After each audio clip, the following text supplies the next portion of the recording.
Bien, buenas noches a todos. Hoy día quisiera ir cerrando algunas tareas pendientes, y entre ellas es cerrar primera de Timoteo. Ahora, a mí me contó un pajarito que ustedes han estado teniendo buenos estudios y buenos intercambios de ideas y preguntas y cosas así. Es excelente. Y eso no tiene que perderse. Eso tiene que continuar. Acuérdense que un buen estudio de la Escritura va a estar determinado por la calidad de las preguntas que hagamos al texto. Y básicamente cuando estudiamos la Escritura, eso es lo que hacemos. Interrogamos al texto bíblico. ¿Cuáles son algunas de las preguntas que hacemos cuando estudiamos la Escritura? ¿Cuáles son algunas de las preguntas que deberíamos formular cuando estudiamos la Escritura? Pregunto. ¿Qué dice? Muy bien, ¿qué más?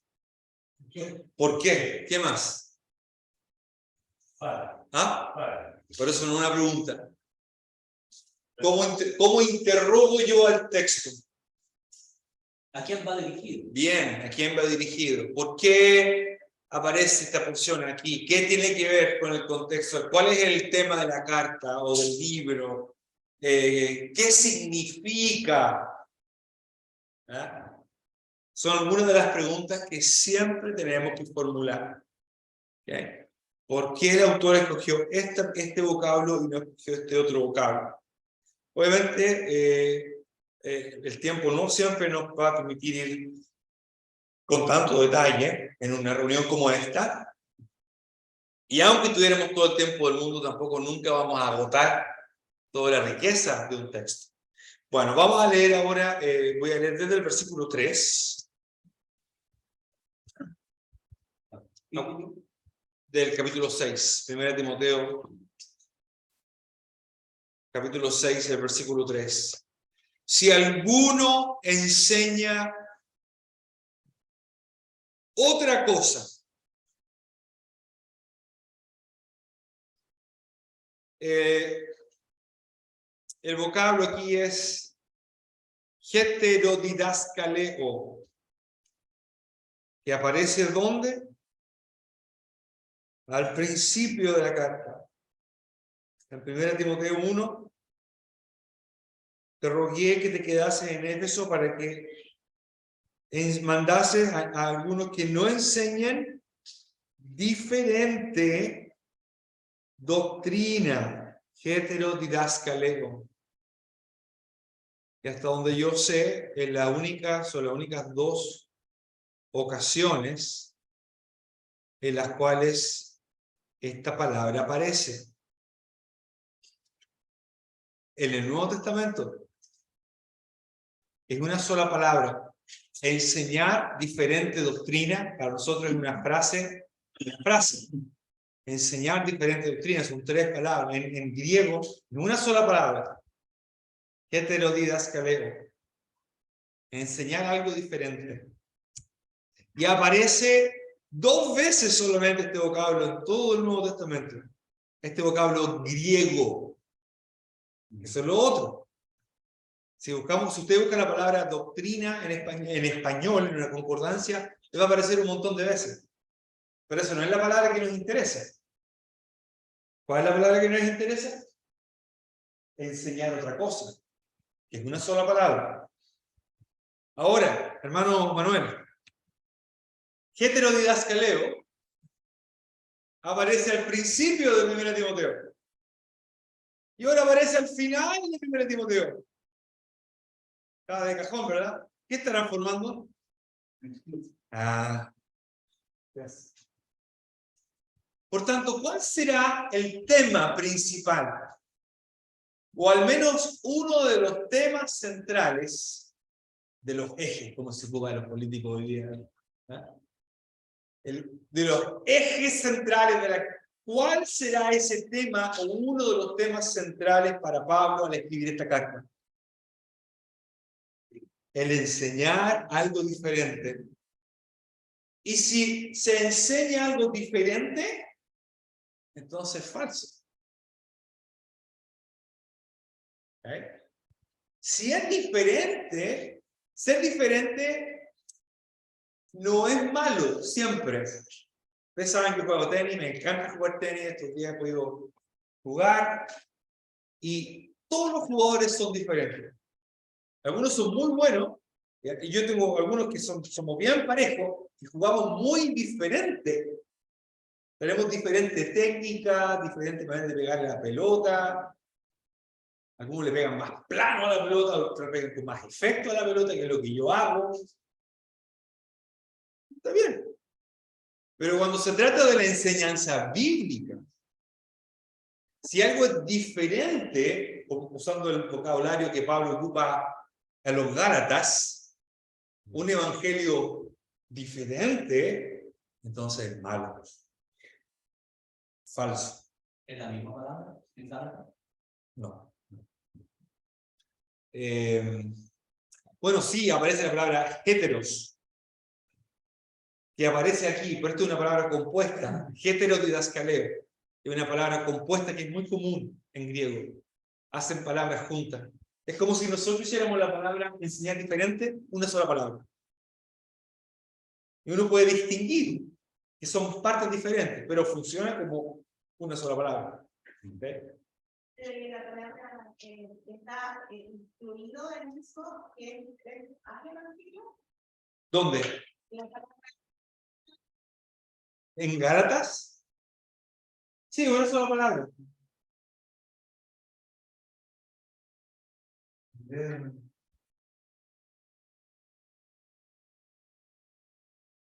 Es una sola palabra. Y eso es lo que lo hace interesante. Es posible que el autor, Pablo, haya incluso inventado la palabra. Porque esto era algo común. A veces los autores, si veían la necesidad de expresar algo con una mayor fuerza, ellos inventaban la palabra. Tal cual. O acuñaban, como se dice. Esa es la palabra ahí, el verbo que le estoy mostrando. ¿Okay? Que equivale a esto. Enseñar otra cosa. Heterodidascaleo. Hetero, de donde viene la palabra. Ahí va la palabra que viene con hetero, o hetero. Sí, sí. Hetero, pero es. En fin. Lo importante de una inclusión no es que uno sepa la palabra y que este hermano sabe palabras difíciles que nadie sabe. Ese no es el punto. El punto es que cuando encontramos una inclusión, si encontramos una inclusión, todo lo que pasa entre medio es importante. O de alguna manera, dicho de otra manera, estos dos vocablos de alguna manera determinan la idea general que el autor tiene en mente.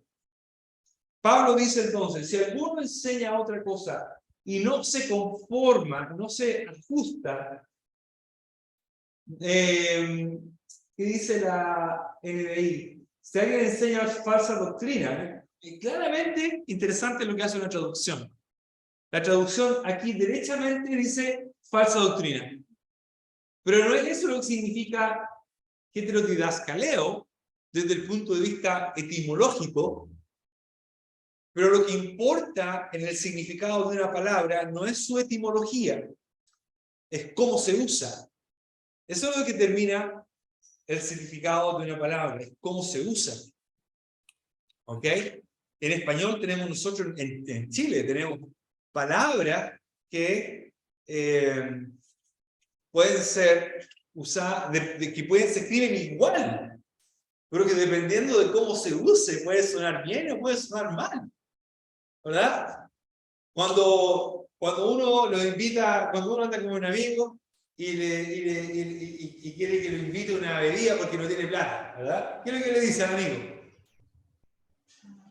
¿Ah? No, pero ¿qué le dice? ¿Le pagaron? Oye, que tengo sed. Sí, pero ¿qué más le dice después? Porque recién le pagaron. ¿Ah? ¿Cómo?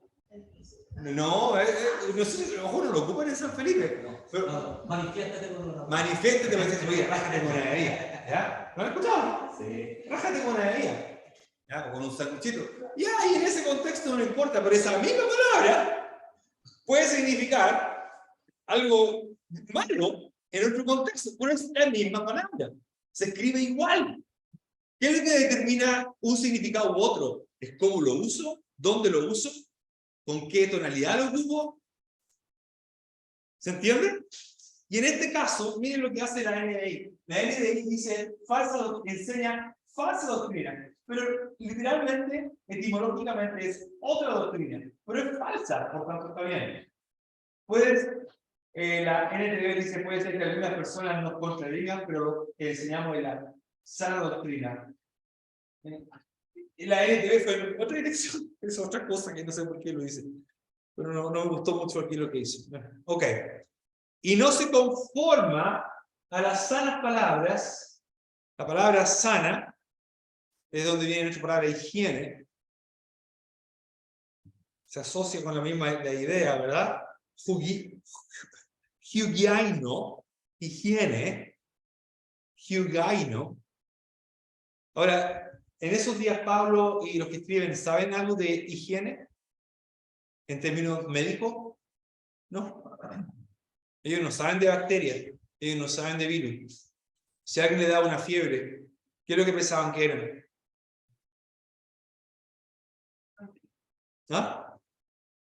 ¿Ya? ¿Un demonio? Era un demonio. Para ellos, la fiebre era un demonio. No sé si en todos los casos, pero hay casos donde se dice, se entiende, que la fiebre le dejó y la manera en que queda registrado es el lenguaje como si se expulsara un demonio. Hoy día sabemos que no es un demonio, puede ser un virus. ¿Está equivocado el autor bíblico? ¿Está equivocado el autor bíblico? No, no está equivocado. ¿Podría haberle Dios explicado al autor bíblico? Sí, pero no lo hizo. ¿Por qué no lo hizo? ¿Por qué Dios no le explica al autor bíblico, oye, en realidad es un virus? ¿Qué hubiera hecho el autor bíblico? No entiendo. ¿Qué es un virus? Eso es lo que se llama acomodación. Dios acomoda el lenguaje de acuerdo a la cultura que lo está recibiendo. Porque si dice, si el Señor cura a la suegra de Pedro que tiene una fiebre, ¿verdad? Y dice, mira, pero lo que pasa es que tiene un cuadro viral, este es un típico virus de primavera. Dice, ¿qué es lo que es un virus, señor? No tengo idea de lo que es. Bueno, es un ser microscópico. ¿Qué es eso, señor? Es que hay que ver en un... ¿Se entiende? Bueno, ok. Estoy explicando todas estas cosas porque es importante, hermano, cuando usted haga un estudio y estudien una palabra, dice, aquí el apóstol ocupa la palabra hygiaino, donde viene la palabra higiene, y mire, hermano, qué importante es la higiene, ¿entiendes? No podemos entender las palabras como nosotros las entendemos hoy, tenemos que intentar entenderlas como las entendían ellos en ese tiempo, para poder interpretar. Y el apóstol dice que si alguien enseña algo que no calza, que no se ajusta a las saludables, y esta es la idea del vocablo, la idea de algo que es saludable, ¿ok? Que es saludable, sano.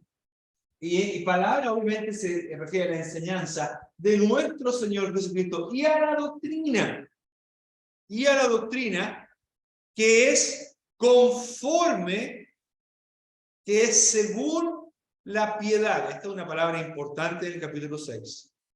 Está envanecido, nada sabe y delira acerca de cuestiones y contiendas de palabras, de las cuales nacen envidias, pleitos, blasfemias, malas sospechas, disputas necias de hombres corruptos de entendimiento y privados de la verdad, que toman la piedad como fuente de ganancia. Pero apártate de esa clase de personas. Apártate de los tales. Pero gran ganancia es la piedad, acompañada con contentamiento. Porque nada hemos traído a este mundo y sin duda nada podremos sacar.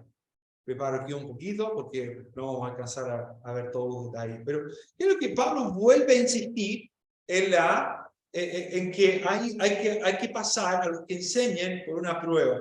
¿Cuál es la prueba aquí? Las sanas palabras de nuestro Señor Jesucristo. ¿Qué otra frase podemos usar para una frase sinónima para la frase sanas palabras? Lo mencioné al pasado, pero ¿qué frase paralela podríamos ocupar? ¿Ah? La verdad. Bien, la verdad. ¿Qué más? ¿Qué frase paralela, sinónima, podemos usar para sanas palabras de nuestro Señor Jesucristo? Santa. ¿Ya? ¿Sí? Bueno, la piedad. ¿Cómo? La piedad. Me quedo, a ver, por ahí va. Las sanas palabras de nuestro Señor Jesucristo, diríamos la buena enseñanza, la sana enseñanza de nuestro Señor Jesucristo, que es conforme a la piedad. La sana enseñanza. La pregunta es, ¿a qué se refiere con la sana enseñanza de nuestro Señor Jesucristo? La verdad. Sí, muy bien, pero ¿se refiere a lo que el Señor Jesucristo enseñó o se refiere a la enseñanza concerniente a nuestro Señor Jesucristo? Me quedo con lo último. O ambas. Que yo creo que abarca todo. Yo cuando usted leía la palabra piedad, piedad, piedad, Él tuvo piedad con nosotros los pecadores. Y ahí vamos a explicar algo inmediatamente, hermano Manuel. Ahí hay una palabra que tenemos que explicar. La palabra piedad. Que la palabra piedad, como muchos de nosotros... Ok, voy a preguntar, hacemos una encuesta. ¿Qué significa la palabra piedad? El hermano Manuel ya dio una definición de más o menos qué es piedad. ¿Qué significa piedad aquí en Timoteo? Piedad es todo lo que es de Dios, podría decir. Bien. Ese es el entender común. Sí, pero ¿qué es?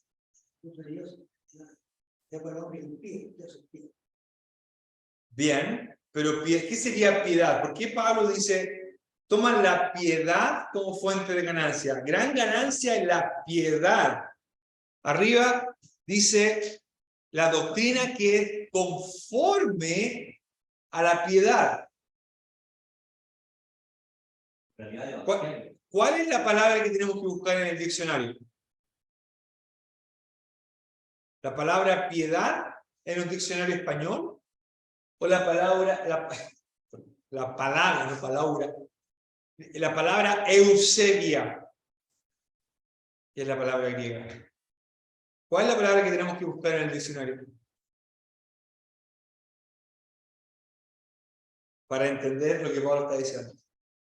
Tenemos que saber qué es lo que significa Eusebia. Hay que saber qué significa Eusebia. ¿Conoce el nombre Eusebio? Eusebia. ¿Qué significa Eusebia? La misericordia, el mostrar compasión, es parte, ¿ok? Es una expresión, es una manifestación de lo que Dios hace. Pero no es solamente compasión. ¿Ok?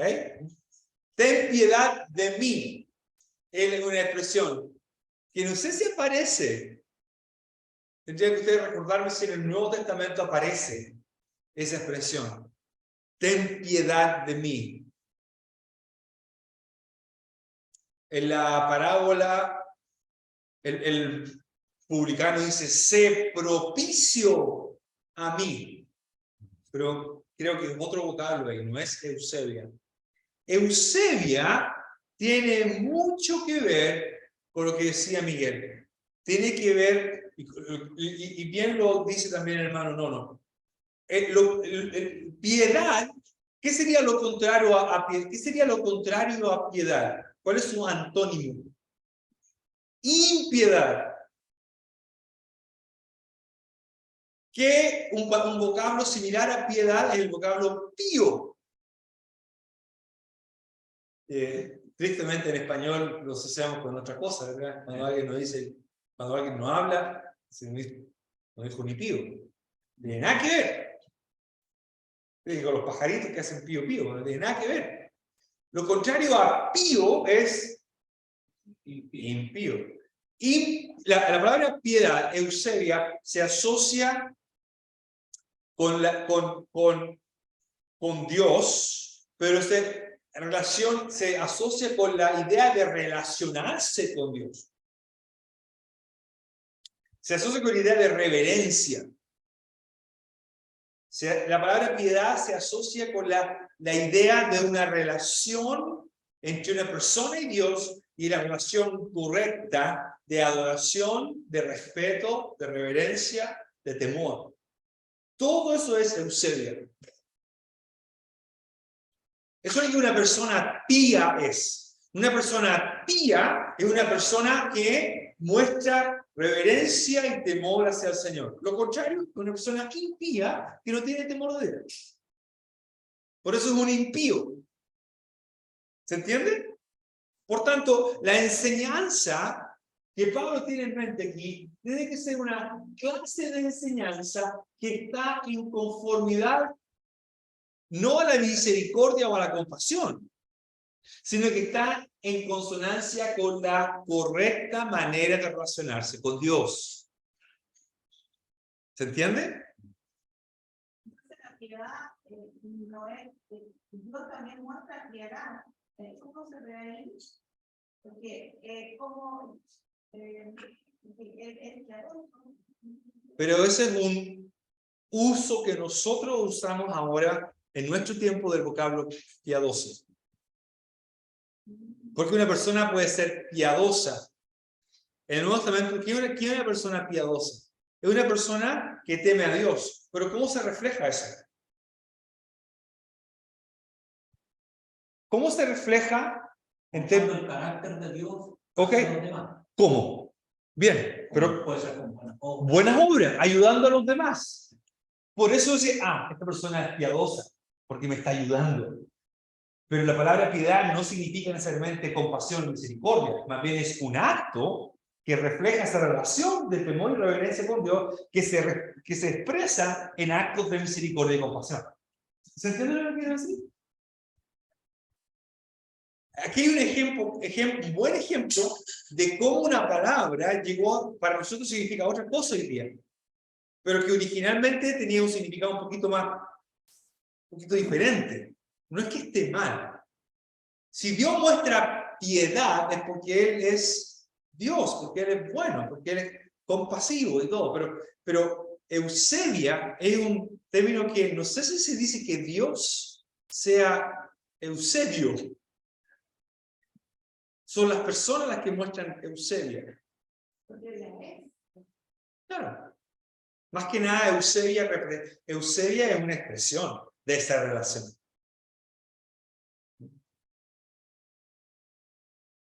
La enseñanza que las personas tienen que dar. Si alguien enseña algo diferente, que no se ajusta a lo que el Señor enseñó o lo que se enseña acerca del Señor, entonces, y además no se ajusta a la piedad, que es una de las cosas que enseñaban los falsos maestros.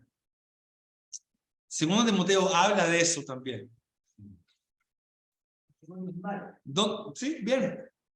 Pero también, ¿dónde terminaban metiéndose estos falsos maestros? Por ejemplo, los dos personajes que decían que la resurrección ya se había cumplido. Bien. Entonces no estaban hablando de la resurrección, bueno, en la segunda de... Por tanto, eso no se ajusta a la enseñanza del Señor Jesucristo. Bien. Puede ser, eran los que más enfatizan. Sí, el misterio de la piedad aparece aquí también, ¿verdad? El misterio de la piedad. Hay un buen ejemplo. Que no dicen que Jesucristo fue manifestado en carne. Exacto. Ahí está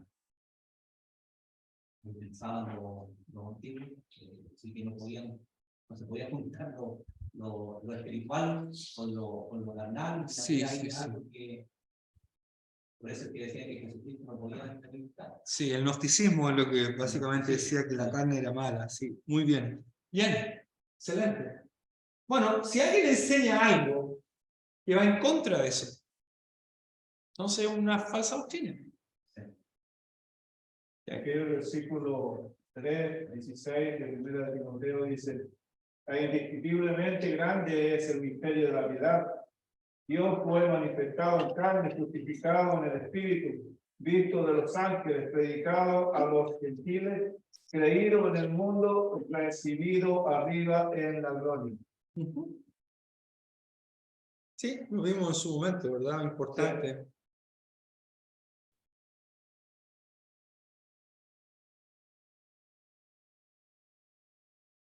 Ok, muy bien. Entonces, Pablo dice que si alguien enseña, sí que a ver, todo el capítulo 6 no voy a empezar a ver. Bueno, no tengo que verlo hoy día, me imagino. Pero bueno, está envanecido. Ya Pablo ocupó esta palabra, creo, acá. Tufo. Nada sabe. No es la primera vez que Pablo habla de esto, también en el capítulo 1 Pablo habla de cosas que los que enseñan ni siquiera ellos entienden, ni siquiera ellos saben lo que están enseñando. Delira acerca de cuestiones y contiendas de palabras de las cuales nacen envidia, pleitos, blasfemias, malas sospechas, disputas necias. Una enseñanza que conforme a la piedad no va a producir esto. ¿Okay? Una enseñanza que conforme a la piedad no va a producir esta clase de situación que Pablo está describiendo aquí. ¿Okay? Pablo habla luego de disputas necias, de hombres corruptos de entendimiento, privados de la verdad. Interesante expresión. Están privados de la verdad. Y aquí hay algo importante. Toman la piedad como fuente de ganancia.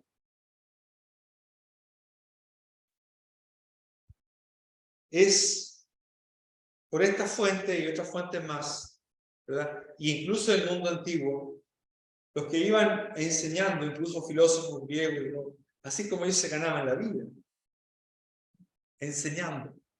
Iban por diferentes lugares y enseñaban y recolectaban. Pablo dice que al final, una de las motivaciones que estos falsos maestros tienen es ganancia, obtener. Seguramente haría buenos oradores, buenos oradores. Yo he dicho esto en otras partes, lo he dicho en Canadá, en Estados Unidos, lo he dicho también. Y en Canadá, aquí hay muy buenos oradores, pero no hay muy buenos maestros, que no es lo mismo. No es lo mismo. El orador puede tener gran desplante, tremenda personalidad, tiene cautiva a la audiencia, nadie se le queda dormido, está todo atento, pero no está enseñando. Mientras que el maestro o el que enseña no necesariamente va a ser un gran orador, ojalá lo sea. Aparentemente Pablo no era un gran orador. En Corintios se habla de él, cuando él escribe la carta, creo que es 2 Corintios, él habla de cómo algunos hablaban de él diciendo que su presencia no era muy impresionante y que su discurso era ahí nomás. No lo dice así, pero lo estoy parafraseando. ¿Okay? Pablo le dice a Timoteo, apártate de los tales. Y ahora viene una exhortación para Timoteo. Gran ganancia es la piedad acompañada de contentamiento. Esto es lo que va a distinguir a un falso maestro de un buen maestro, un genuino maestro. El falso maestro tiene una agenda detrás. El falso maestro busca cómo poder sacar provecho de las personas, cómo obtener riqueza. Estamos hablando de ganancia aquí. Por eso es que Pablo habla de esto. Habla de, más abajo dirá, que raíz de todos los males es el amor al dinero. Por eso es que los ancianos, uno de los requisitos y los diáconos, que no sean amantes de las ganancias deshonestas, que no quieren enriquecerse a costa de las congregaciones. Ustedes saben, creo que una de las cosas buenas en las asambleas es que siempre hay una muy rigurosa manera de llevar las cuentas, y eso está muy bien. Eso es una manera de mantener alejado el peligro, ¿verdad?, de que alguien maneje todos esos dineros. Siempre se rinden cuenta. Y hay otras iglesias, no necesariamente de las asambleas, que también hacen esto muy bien. Pero usted ha visto lo que han hecho otras iglesias, congregaciones, mega iglesias, con pastores que tienen limusina y todo eso. Eso es un extremo. Y ese es un ejemplo de falso maestro, ¿verdad? Porque básicamente ellos dicen, si ustedes quieren ser ricos como yo, bueno, crean en lo que yo estoy diciendo y hagan lo que yo hago. Pero el motivo de estos enseñadores, de estos falsos maestros, es la ganancia. Pablo dice que un genuino maestro, alguien que enseña genuinamente, lo que busca es ganancia, pero no la clase de ganancia material que los otros falsos maestros buscan. Más bien la ganancia que el creyente genuino y los buenos maestros buscan, y en general todo creyente, ¿verdad? Todo creyente debe buscar ganancia. Si yo le pregunto a usted, ¿usted quiere ser rico? Sí, excelente. La pregunta es, ¿qué clase de riqueza es la que quiere? Usted me dirá, yo quiero la clase de riqueza que aparece en 1 Timoteo 6:6. ¿Verdad? Esa es la clase de riqueza. Piedad. En otras palabras, una genuina, sólida, madura, constante, creciente relación con Dios. Esa es la mayor ganancia. Y Pablo, alguien dirá así, pero hermano Pablo, hay que pagar las cuentas. Por supuesto que hay que pagar las cuentas. Todos tenemos que pagar las cuentas. Pablo no está hablando en contra de eso. Más abajo dirá que Dios nos da las cosas para que, aquí lo menciona, ¿verdad?, para que las disfrutemos. Son un regalo. Pero el foco de la vida de un creyente no está en querer hacerse rico materialmente hablando. Hay creyentes que son muy ricos. Alguien puede decir que quizás hasta son millonarios. Pero algunos de ellos sencillamente no son buenos para los negocios, son talentosos y hacen dinero. Pero ¿saben lo que hacen? Muchos de esos recursos ellos los destinan para que la obra del Señor avance. Es muy diferente. Pero si alguien solo vive para enriquecerse, y no son la mayoría, son los menos, pero si alguien busca como propósito ser rico solamente, Pablo dice está desperdiciando su tiempo. La palabra contentamiento es la idea de tener suficiente, estar contento. Estar contento. Se tiene que estar contento. Se puede tener la piedad sin el contentamiento. Una persona que está ganando en piedad, yo diría que el 99,9% es una persona que está contenta. Creo que van juntas las dos. Y una persona que está extremadamente tranquila y contenta con lo que tiene es porque es una persona que confía en el Señor. Y eso es una expresión de la piedad. El vocablo contentamiento aparece en Filipenses 4. Pablo habla de que él está satisfecho, de que no le falta nada, ¿verdad? Pablo dice,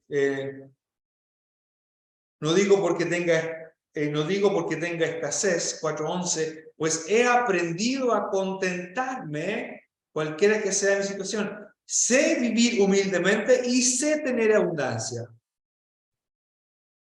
Estoy entrenado como para estar saciado, tener hambre, para tener abundancia, tener necesidad. Eso es contentamiento.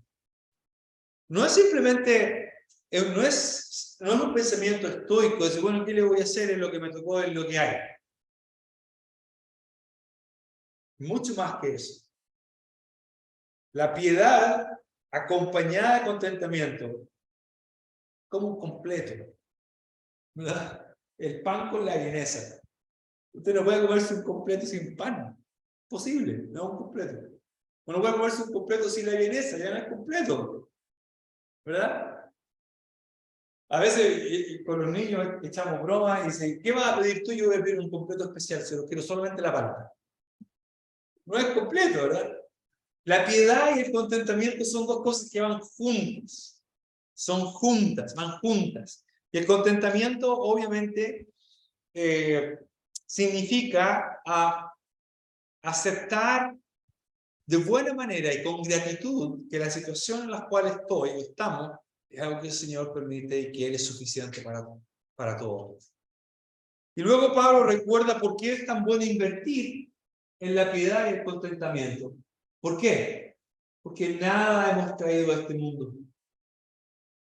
Y sin duda, nada podremos sacar. Hacer tesoro en el cielo. Claro. En otras palabras, esto replica, interesante, porque Pablo ha hablado de la enseñanza que se ajuste a las sanas palabras de nuestro Señor Jesucristo. ¿Y qué fue lo que el Señor enseñó? Lo que Miguel menciona recién. No atesoréis tesoros en esta tierra, donde la polilla y el orín corrompen, donde los ladrones minan, hurtan, hacen portonazos, clonan las tarjetas y todas esas cosas. Más bien hacer mal negocio. Este es el negocio que queremos hacer. Este es el negocio que queremos. Nada hemos traído a este mundo. Nada podremos sacar. Nada podremos sacar. Uno lo puede enterrar con algo especial, pero no se lo puede llevar. Se va al hoyo, ahí se va a la tumba. ¿Qué es lo que han encontrado en Egipto, verdad? Los tesoros que han encontrado, la manera en que lo encontraron fue algo sorprendente. En mi viaje a Inglaterra, y estuve en un museo en Oxford, y tenían no era un museo, era una biblioteca, pero tenían una exposición de fotos realmente, de los tesoros que encontraron. Impresionante. Y claro, todo eso se lo mandaban al faraón, como cuando uno se va de viaje y la mamá le manda el cocaví, ¿verdad? Lleno, para que no le falte comida. Pero ahí está todo. Todos los tesoros están ahí. Nada hemos traído. Por eso es que están... No es que uno... En realidad, tanta preocupación a veces por lo que tenemos. No lo queremos perder. No me lo puedo llevar. No me lo puedo llevar.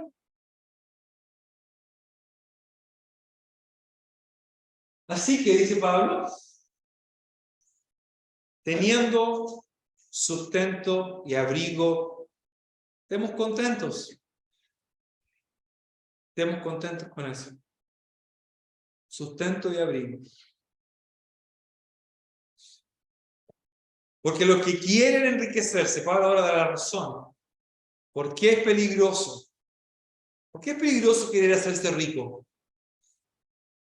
Porque los que quieren enriquecerse caen en tentación y lazo y en muchas codicias necias y dañosas que hunden a los hombres en destrucción y perdición.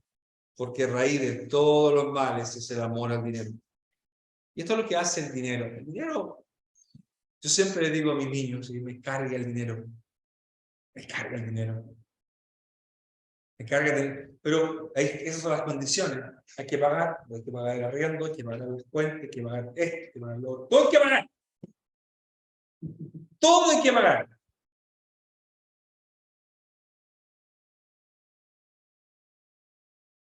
Y hay personas que realmente aman el dinero. ¿Se acuerdan del tío Rico? Rico MacPato. Cuando yo era chico lo leía. ¿Qué es lo que decía el tío Rico? ¿Dónde nadaba? En su bodega llena de monedas de oro. Y lo otro de los ricos tienen mucho y son tacaños, son así. Son así. El amor al dinero corrompe, hace que los afectos cambien. Los afectos y el amor y la esperanza están puestos en el lugar equivocado. Codicia necia, tentación y lazo. Codicias dañosas hunden a los hombres. Raíz de todos los males es el amor al dinero. Así que, bueno, nadie aquí de nosotros, nadie aquí es rico, así que no es una crítica para. Pero es importante también lo que le decimos a nuestros niños. Muchas veces lo que nosotros escuchábamos cuando éramos jóvenes, cuando nos decía, ¿qué quieres estudiar? Quiero estudiar. No, pues tenés que estudiar algo para que ganéis plata. Y eso se transforma como en el objetivo. Estudiar algo para ganar plata. Y no estudiar algo que pueda ser usado por Dios de la manera que Él quiere usarlo. Yo me acuerdo hace años atrás cuando di la prueba y entré a estudiar arquitectura y una hermana de la asamblea me dijo, oh, los arquitectos ganan harta plata. Yo no pensé en eso, la verdad. No sabía que iba a estudiar. Me tincó, fue un tincazo. Y Amandita, que está en el proceso de buscar qué estudiar y todo eso, digo, hija, no te preocupes, mi amor, que tú puedes hacer algo y después vas a hacer algo diferente. Yo estudié arquitectura y ahora estoy haciendo un doctorado en Antiguo Testamento siendo misionero. Jamás pensé que iba a hacer esto. Y lo que uno hace ya no lo hace por dinero, ya eso no es la motivación. No es la motivación. Pero así como nosotros pensamos, porque obviamente nos entra por los ojos, ¿verdad? Lo que se ve en las noticias, lo que se ve en el comercio, que me gusta ese auto, yo quiero tener ese auto. Yo cuando era niño soñaba con un Peugeot 405, ese era mi sueño. Peugeot 405 días ni lo hacen ya.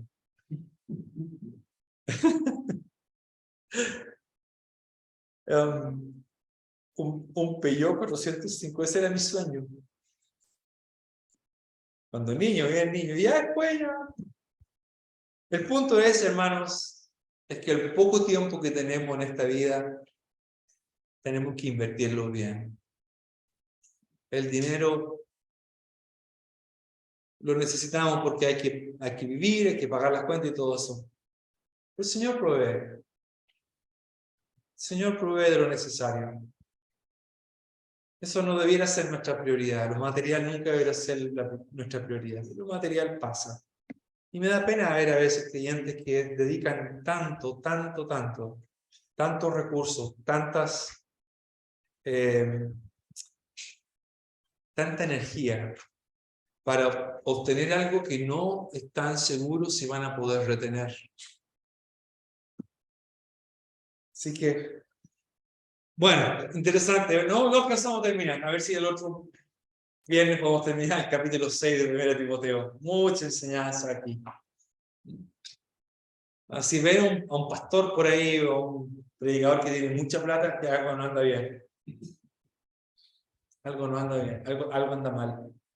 No es normal. Eso no debería ser lo primero que distinga a un obrero, a un misionero, a un pastor, qué sé yo, que tenga tanto dinero, ¿verdad?, como resultado de su enseñanza, algo que no calza. No calza ahí. Ok, bueno, vamos a terminar. Padre, gracias por tu palabra. Gracias por lo que hemos aprendido. Tú nos recuerdas dónde ha de estar nuestro corazón. nuestros afectos. Gracias, Señor. Bendícenos. Encomendamos a ti nuestro regreso a casa. En el nombre del Señor Jesús. Amén. David me estaba diciendo que el